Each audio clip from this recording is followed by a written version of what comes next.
Halo, halo Bung Rocky. Kita ketemu di hari Senin. Ini hari kerja pertama ketika kenaikan harga BBM, ya. Karena kemarin di akhir pekan diharapkan gitu. Jadi reaksinya memang cukup diharapkan kan orang reda sebentar gitulah karena ada Sabtu dan akhir pekan dan Minggu gitu ya. Tetapi ternyata di beberapa daerah walaupun akhir pekan juga tetap aja unjuk rasa berjalan gitu, terutama Makassar gitu kita lihat sudah biasa ban-ban dibakar di beberapa daerah, di Gorontalo bahkan ini hampir meluas. Dan saya lihat ini besok ini sudah diantisipasi juga terutama di Jakarta. Polda sudah mulai membuat semacam surat edaran tentang kemungkinan besok ada unjuk rasa, dan memang berbagai elemen. Ini tidak, misalnya kan biasanya yang unjuk rasa biasanya buruh, itu biasalah, BEM biasa, tapi terus AMI dan sebagainya. Tapi sekarang PMII segala macam juga sudah bikin edaran besok mau menggeruduk istana. Saya kira ini menarik, dan di tengah situasi itu kemarin ketemu itu antara Ketua Umum PBNU dengan Ketua PP Muhammadiyah, alasannya silaturahim, itu silaturahmi karena mengenalkan kan sudah baru terpilih, belum pernah ketemu. Tapi saya kira bagaimanapun kita lihat bahwa ada eskalasi karena akibat kenaikan harga BBM ini.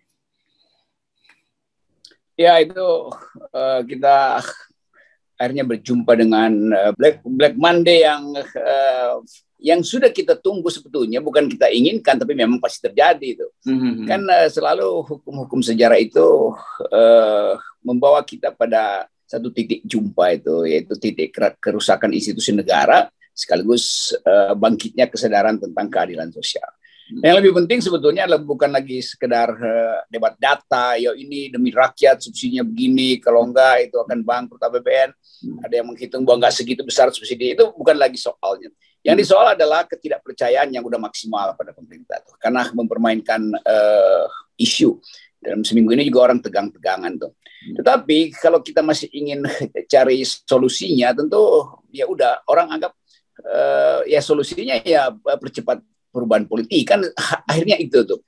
Karena orang udah bosan dengan isu ini, isu itu, solusinya masih bisa, masih enggak. Tapi tetap orang anggap bahwa ini pemerintah yang pelit. Pemerintah yang enggak mau berkorban untuk rakyat dan hanya ingin memanjakan dirinya melalui monumen-monumen yang enggak ada gunanya. Tuh, kereta cepat itu buat apa tuh? Ibu kota baru buat apa tuh? Jadi kalau kemudian ditemukan satu formulasi bahwa pemerintah menemukan formulasi bahwa demi legasi itu, demi kemewahan itu, demi infrastruktur itu, demi mercusuar itu, maka rakyat dikorbankan, tentu dia udah siapin cara untuk membujuk rakyat yang disebut BLT, kan itu intinya.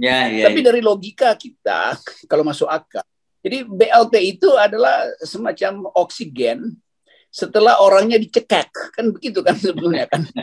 Udah dicekek, nggak bisa napas, dikasih oksigen. Di situ pemerintah curangnya tuh. Jadi kan mestinya kalau kan dalam desain konstitusi kita jelas bahwa hak rakyat itu harus dipenuhi lebih dahulu, karena memang negara itu dari alam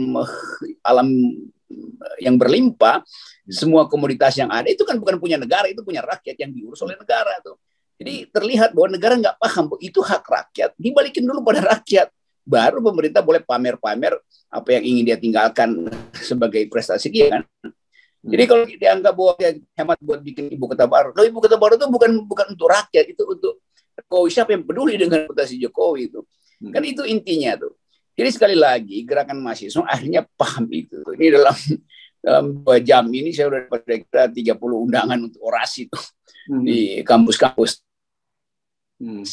Karena ini satu prasyarat untuk melakukan perubahan politik total yang orang sebut sebagai social unrest, dulu kita sebut sebagai people power, yang kemudian dileceh-lecehkan oleh para buzzer. Nah sekarang buzzernya mau ngapain tuh kalau udah keadaan begini? Mereka pasti ikut juga, karena mereka yang paling sebut mereka kenal lebih awal gitu. Iya itu. Jadi apa yang harus mereka peroleh kalau pemerintah udah bilang dia nggak punya lagi sebut aja cadangan untuk subsidi, termasuk subsidi buzzer sebetulnya kan. Ini buzzer yang paling menderita, tapi sosok masih jagoan gitu kan. Wah ini demi negara, demi apa? Nggak ada. Jadi mereka nggak pernah berpikir bahwa mahasiswa itu diam-diam mereka pelajari apa itu watak dari konstitusi itu.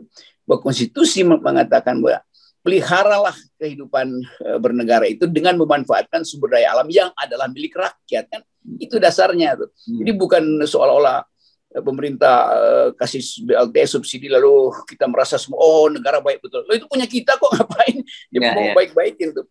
Jadi itu sebetulnya yang akhirnya dipahami oleh mahasiswa, ini yang lebih penting tuh.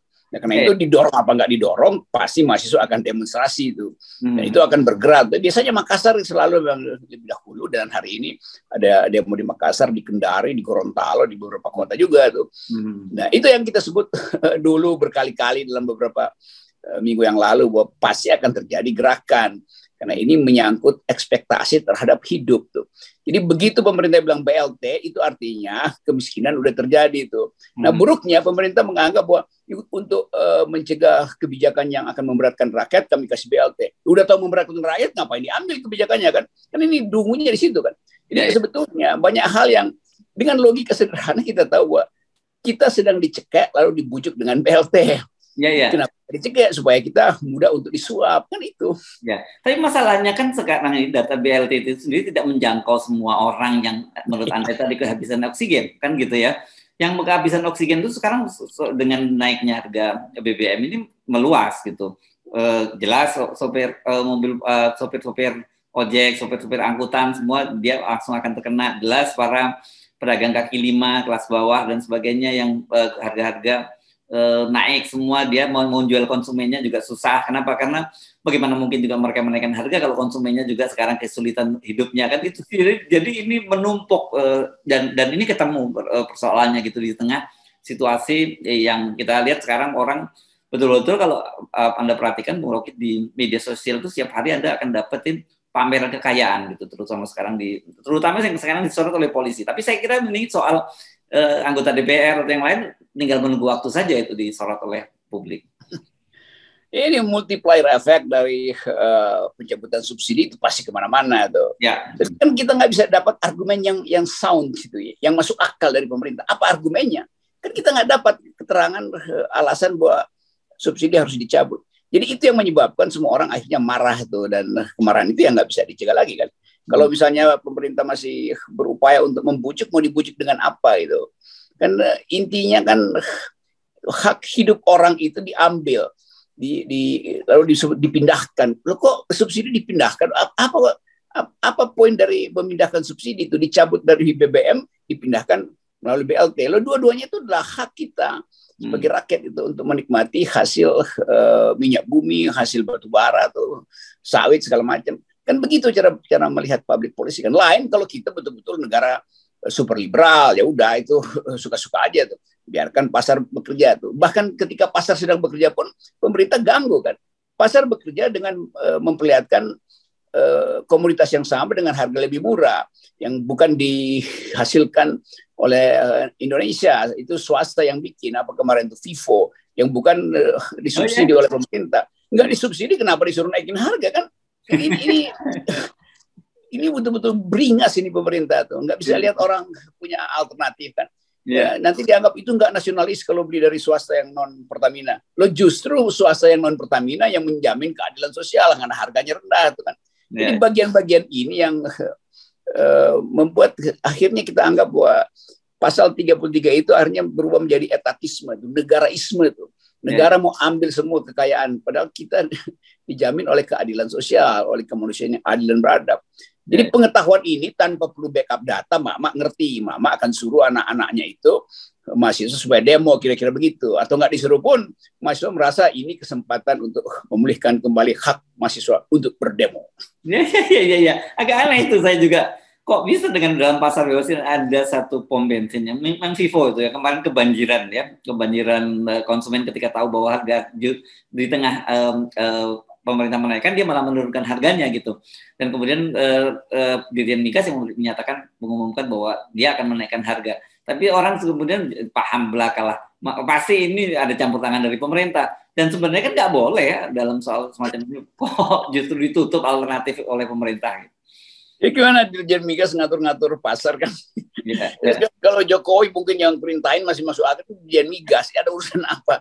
Dengan lama-lama ntar semua hal yang kita konsumsi dari luar negeri karena memang lebih murah itu disuruh supaya jangan nanti naikin dulu harganya baru dijual tuh, kan. Jadi kekacauan itu datang dari ya kepanikan aja, dia nggak tahu apa. Mungkin dia nggak hitung bahwa nanti ada perusahaan swasta yang justru bisa supply lebih murah tuh. Tapi udahlah, itu memang niat jahat itu sebetulnya tuh. Jadi kalau ada argumen kita masih bisa pahami. Tapi kita tahu bahwa pemerintah bilang ya kami ada 300 triliun. Dari mana dapat 300 triliun itu? Ya dari ekspor batu bara, ekspor sawit segala macam. Itu ekspor dari rumah para menteri, para pejabat, para anggota DPR. Enggak, itu kita ambil dari bumi Indonesia. Nah, bumi Indonesia itu punya siapa?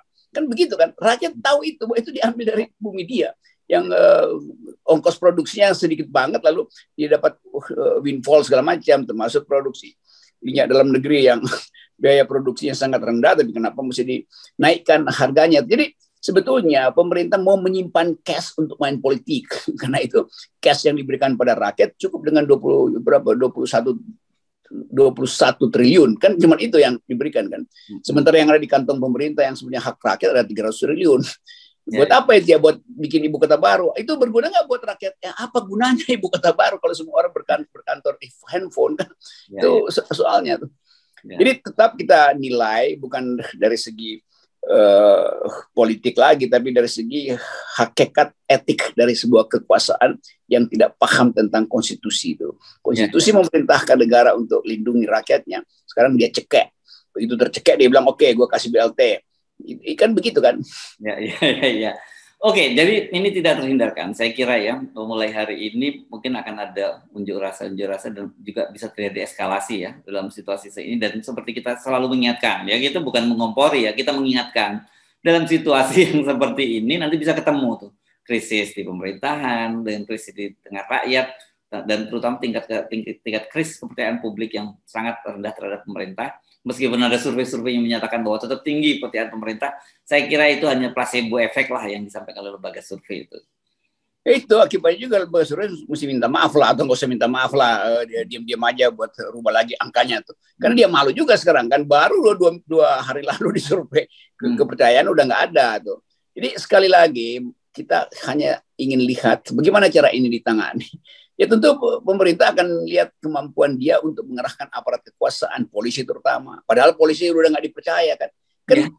Ini momentum yang nggak pernah dihitung, bahwa kalau terjadi social unrest, keresahan itu, kerusuhan, siapa yang akan nangani itu? Jadi polisi itu uber mana STM sekarang tuh. Dan polisi memang lagi rendah moralnya karena pemimpin-pemimpinnya yang lagi bermasalah kan. Saya kira kita ingin ada ketertiban, tapi orang udah nggak percaya bagaimana.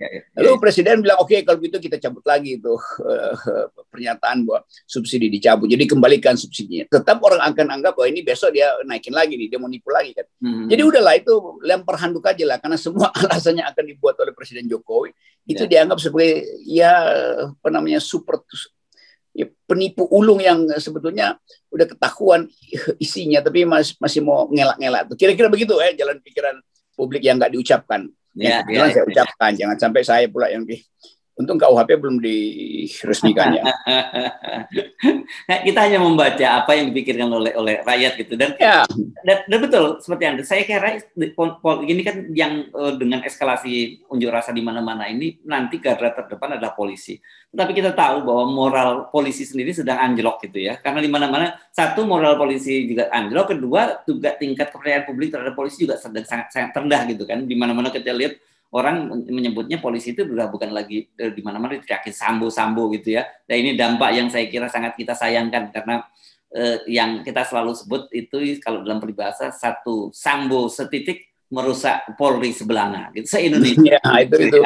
Itu bahayanya tuh. Dan kesempatan dari perwira-perwira yang bagus di kepolisian untuk memulihkan citra itu juga akhirnya melemah. Karena merasa udah fatalistis. Mungkin para perwira yang rada-rada bagus, pintar, menganggap ngapain sih pemerintah naikin sekarang, itu kan beban kita nanti itu buat nyelesain masalah di lapangan lagi tuh kalau ada demo. Jadi itu intinya tuh, pemerintah nggak punya kecerdasan, bahkan kecerdasan nggak punya, apalagi kecerdikan tuh. Kalau dia cerdas, dia tahu bahwa ini masih ada soal polisi, ya tunggulah sebentar. Tapi mungkin dalam hitungan Sri Mulyani itu 3 bulan ke depan sampai Desember memang nggak mungkin kalau nggak sekarang gitu, karena politik pasti bergejolak terus sampai Desember. Jadi udah ambil aja resiko itu, udah bagus juga tuh. Tapi kemudian kita nggak bisa lagi tawar menawar dengan musrah itu. Jadi ngapain bikin musrah lagi tuh? Kalau BBM udah naik tuh, untuk apa? Membujuk rakyat kembali memilih Jokowi kalau ternyata publik melalui acara-acara demonstrasi nanti itu menunjukkan bahwa legitimasi pemerintah itu udah di bawah nol, udah minus sebetulnya tuh. Karena dasarnya kan itu, dan kita tinggal tunggu kekuatan politik untuk memulai perubahan ini. Kalau nggak bisa ya udah nanti rakyat sendiri yang akan memimpin tuh. Satu-satunya yang masih bermutu adalah pikiran dari DPD itu yang terus memberi kritik. Lanyala Mataliti lakukan terus, walaupun orang menganggap bahwa ini yang mau ada unsur Lanyala mau nyapres jadi presiden, udah nggak ada soal itu. Yang penting ada lembaga yang masih memihak rakyat itu, dan Pak Lanyala tentu satu waktu akan diminta untuk memimpin perubahan itu tuh dengan konsekuensi apapun. Jadi ini yang kita anggap sebagai the beginning of the end itu. Ya. Dan saya kira kita ingatkan juga kepada para polisi ya, bagaimanapun juga unjuk rasa itu dijamin oleh konstitusi gitu ya. Dan mesti jangan sampai situasi yang sudah citra buruk itu nanti ditambah buruk dengan aksi-aksi kekerasan di lapangan. Jadi jangan sampai terjadi hal semacam itu. Ya, terutama Jakarta. Kan 2 hari lalu saya baca di koran tuh Pak Fadil, Kapolda aja. Fadil bilang, oke kami jamin silakan demonstrasi. Oke, buktikan. Wah, itu harus betul-betul aman tuh. Dan potensi kerusuhan pasti akan terjadi. Tetapi nggak boleh ada kekerasan di situ tuh, karena mahasiswa pasti akan provokasi, udah pasti tuh, dengan bukan dengan lempar-lemparan tapi dengan yel-yel segala macam itu ya, kalimat-kalimat atau poster-poster yang provokatif. Ya memang itu namanya demonstrasi. Masa demonstrasi sopan-sopan? Demonstrasi ada mengucapkan sesuatu yang tidak sopan justru itu, tapi bukan dengan cara kekerasan. Bahwa kemudian impact-nya begitu, ya itu tugas polisi untuk lakukan penertiban. Jadi semoga kepolisian, untuk sebagian mereka mungkin menganggap ya ini memang momentum bagi kami untuk bedah-bedah, maka silahkan, kami nggak akan lakukan kegiatan yang biasa disebut aktivitas wereng coklat yang jadi satir kan. Tiba-tiba ngepung, tiba-tiba gebukin, tiba-tiba ya itu. Jadi saya minta, atau FNN minta, supaya betul-betul ada wisdom pada kepolisian tuh, bahwa mereka sedang membenahi diri. Kita juga ingin agar supaya pembenahan diri kepolisian itu berlangsung cepat, supaya ada kepastian hukum nanti untuk hal-hal yang membahayakan negara.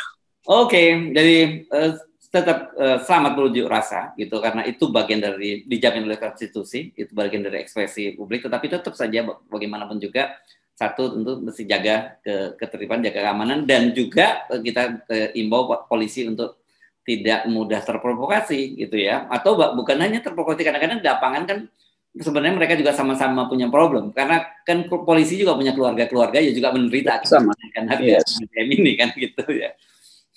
Ya itu intinya, dan ya selamat datang perjuangan, dan umur panjang perjuangan itu yang umur panjang perjuangan, dan kita selalu mengawalnya dengan 0%. Nah ini juga perjuangan terakhir adalah ke 0%. Yes. Oke, thank you, Bung Rocky. Yeah.